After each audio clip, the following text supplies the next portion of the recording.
80% of teachers are using AI, but classrooms are not actually changing. And the longer that gap stays hidden, the harder it becomes to fix what is quietly shifting underneath. Instruction. Teachers are using AI to generate worksheets, build slide decks, draft emails, and organize ideas. And that work matters because it reduces time pressure, but it does not change how students engage with content, how they demonstrate understanding, or how teachers interpret learning. The system mistake is not that teachers started there. The system mistake is that no one clarified what comes next. So when AI enters a school without a shared definition of strong use, it defaults to efficiency. Teachers protect their time.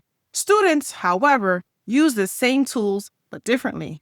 They are using AI to complete tasks, generate responses, and bypass the very thinking the assignment was assigned or designed to build. That creates a visibility problem. Work gets turned in, it looks complete, it often sounds stronger, but the connection between the student and the thinking becomes harder to trace. This is where instructional judgment starts to weaken, not because teachers are less skilled, but because the evidence they rely on is less reliable. The response in many schools is just to restrict AI or to monitor it more closely, but that approach misses the core issue. The issue is not access. The issue is alignment.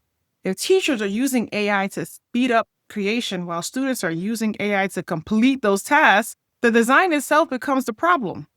Now, one practical thing starts in planning. Before using AI to generate materials, you can define the one skill students must demonstrate independently. Then, design at least one checkpoint where their skill is visible without AI completing it for them.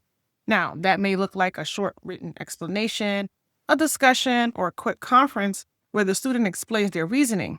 Now, AI can still support practice, revision, and feedback, but it absolutely cannot replace the moment where thinking has to become visible. Schools also need shared language around use.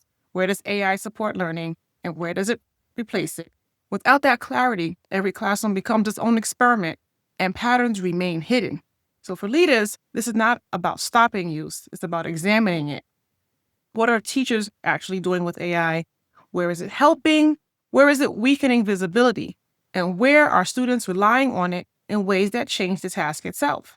High adoption without that level of clarity creates a false sense of progress. It looks like innovation, but it operates without direction. The goal is not to reduce use. The goal is to make sure use strengthens learning instead of quietly reshaping it in ways no one intended.